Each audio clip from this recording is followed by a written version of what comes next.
Mr. Mueller, not only have you done a very aggressive and I think so far very effective reorganization of the FBI, you've done an excellent job in preempting this commission and its recommendations by putting a system in place which might result in some difficulties in unwinding. But I will ask you in connection with your last point to try to imagine that we really were starting all over again without existing institutions in this field, as to whether or not, your ideal in law enforcement and intelligence would be the two agencies that we have at the present time, one law enforcement and domestic intelligence and one foreign intelligence, two separate entities, one law enforcement and one all intelligence, both domestic and foreign, three, one for each of these, or one in which foreign and domestic intelligence were united together with law enforcement itself. Well, let me start from the premise that you were working on a clean sheet of paper.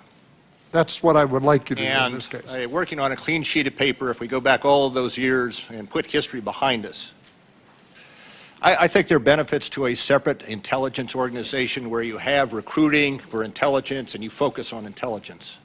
I think that's an argument that we have to give. But then you look at the other side. And in order to deter attacks in the future, it cannot be one agency, particularly when you're looking domestically in the United States, and it's not just the FBI. What we have to do is leverage ourselves with every police department, state and local law enforcement, in order to gather the intelligence, the information in our communities, have it passed up so that we can be more predictive.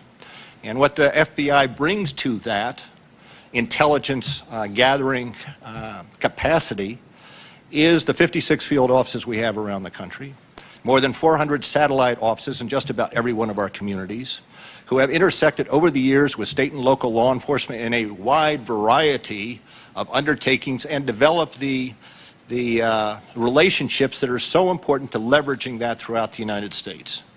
So that's number one. The second point I think is very important is to reflect upon where we were before September 11th with the wall, where you had the divorcing of intelligence and criminal, which was often tremendously artificial.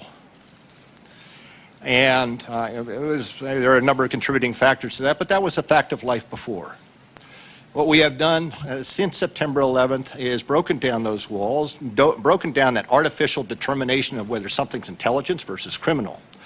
And what you have now is integrated in one agency within the United States, the ability, looking at it with state and local law enforcement, to push the intelligence aspects of any set of facts, so long as you can gather more intelligence, identify more persons, identify more telephone numbers, identify more email addresses, identify the networks both here in the United States, but then when you have to neutralize that individual in the sense of taking action, we have the ability to take that action at the appropriate time, and the decision maker has all those facts in front of them. I think that is tremendously important to our effectiveness. If you look at the other scenario, that one of them that you postulate, and that is, well, should you have a combined domestic and foreign intelligence? And I go back to what George said this morning that I think is on mark. One of the things that cannot be lost, I do not believe, when we address terrorism is the importance of, on the one hand, protecting our civil liberties. We don't want to look down or have historians in the future look back at us and say, okay, you won the war on terrorism, but you sacrificed your civil liberties. We operate within the rule of law. The FBI has always been trained of operating within the Constitution, understanding the importance within the United States of gathering information according to predication, according to the guidelines, whether it be the Attorney General, the statutes, and the like. And that is the way we operate in the United States, and that is the way we should operate in the United States, because we're called upon to gather information and intelligence on United States citizens. It is far different than what we're able to do overseas.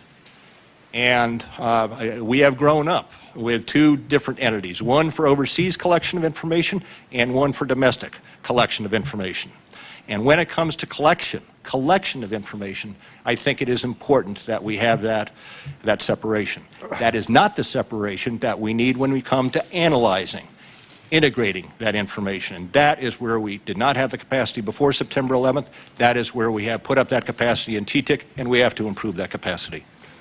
Thank you. I gather I can summarize your answer that even if we were starting all over again, you'd like the present division, but we're not starting all over again, and so the argument is overwhelming on one side. But I want to follow up on one thing that you said about recruitment.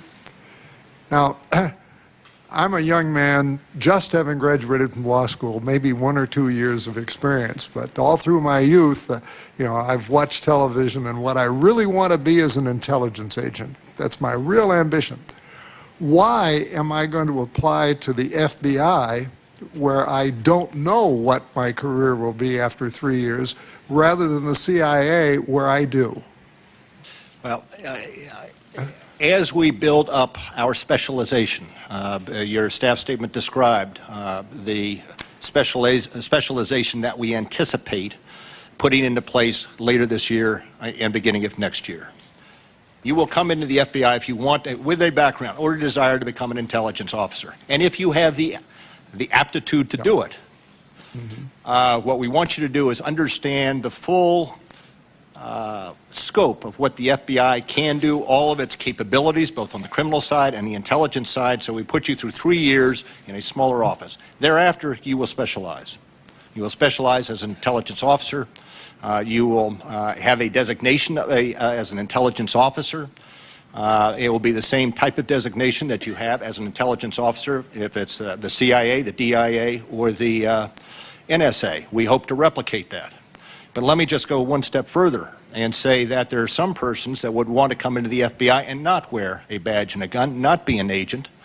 A sharp individual who comes out of a Middle East language studies and wants to direct collection, institute requirements. We are building up, and what we hope to do and are doing now is building up our analytical capabilities so that a person can come in as an analyst and become an intelligence officer without ever having to wear a gun or wear a badge and carry a gun. We want those people. We want those people within the Bureau, and we want to give them the stature that has not always been there in the Bureau. Now I'd like to move on, not to these theories and recruitments, but to what you've actually done. Now, granted, first, that you have been a very effective director, and second, that you've had the huge inspiration that 9/11 provided for you.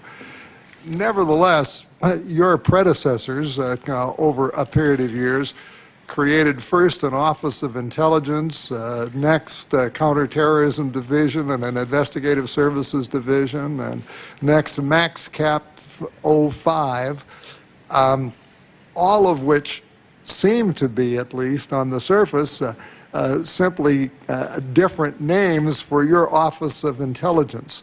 If those 3 experiments didn't work, why is yours going to work? I will tell you, after September 11th, and the days and the weeks and months afterwards, I was looking for a vision of how we build up our analytical capability, how we improve our analyst corps.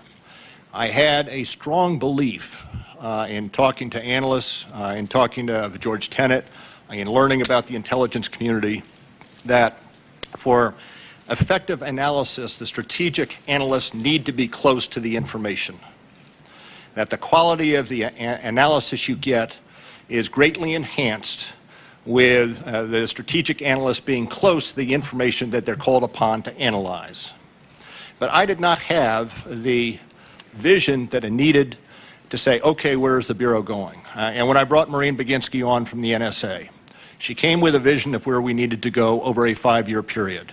And it encompassed not just the analysts, but also the translators, the surveillance, the development of reports officers, the dissemination of information such as we had not had in the past. And what she brought to my thinking was an understanding and a vision of what we could be in the intelligence community. The fact of the matter is, prior to September 11th, we did not have reports officers.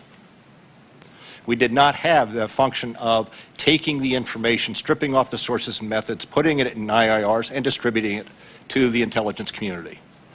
And before she came on board, and since she's come on board, we have produced more than 2,000 IIRs, which is, we started from scratch. We have become, since September 11th, a member of the intelligence community in ways that we have not in the past. The last point I would make is that we have, you're absolutely right, and persons who talked about it up here before, we have had the law enforcement view of factual patterns. I think since September 11th, we all in the FBI understand that it is a different ballgame. We are at war.